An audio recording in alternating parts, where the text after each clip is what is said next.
হাজার হাজার ছবির মধ্যে এই যে এখানে একটা ছবি আপনারা লক্ষ্য করুন,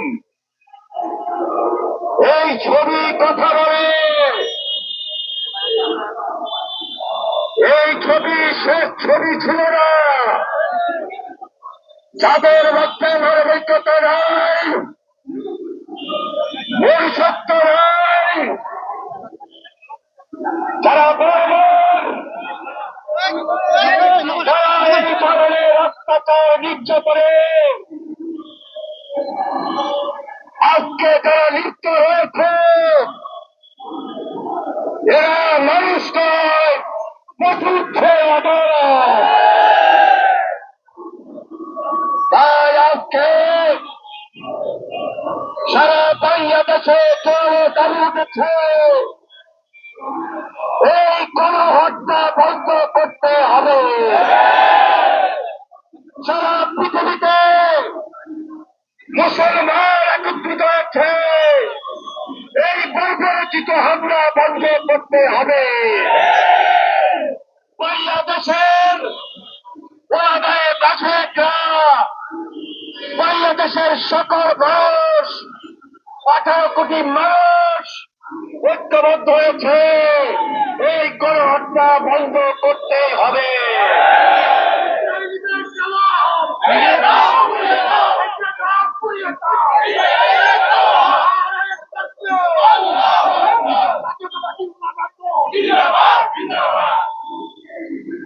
এই ইসরায়েল দীর্ঘদিন থেকে বছরের পর বছর, যুগের পর যুগ এই ফিলিস্তিনের উপর গণহত্যা, বর্বরচিত হামলা, যেখানে নারী পুরুষকে বাদ দেয়, এই যে শিশুদেরকে, এই যে অন্তঃসত্ত্বা নারীদেরকে, মহিলাদেরকে, পুরুষদেরকে একের পর এক হত্যা করে যাচ্ছে। জাতিসংঘ কোথায়? জাতিসংঘের বিবেক কোথায়? সারা বিশ্বের যে সকল গণতান্ত্রিক রাষ্ট্র আছে, তাদের বিবেক এবং বক্তব্য কি হতে পারে? এই ওয়ার্ল্ডের মানুষ, এই পৃথিবীর মানুষ, এই পৃথিবীর মুসলমান উম্মাহ আজকে দেখতে চায়, জানতে চায়। যার কারণে আমাদের এই প্রতিবাদের ভাষা।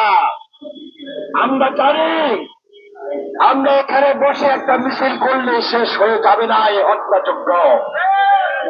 তবে আমাদের এই প্রতিবাদকে অন্তত রাখাই এখন মূল কাজ। যেমনি ভাবে 1979-80 সালে শহীদ রাষ্ট্রপতি জিয়া রহমান তার প্রতিবাদের পাশাকে অব্যাহত রেখে এই ফিলিস্তিনের পাশে দাঁড়িয়েছিলেন। জিয়া রহমান মুসলিম উম্মার নেতা ছিলেন বলেই এই সৎ সাহস দেখিয়েছিলেন।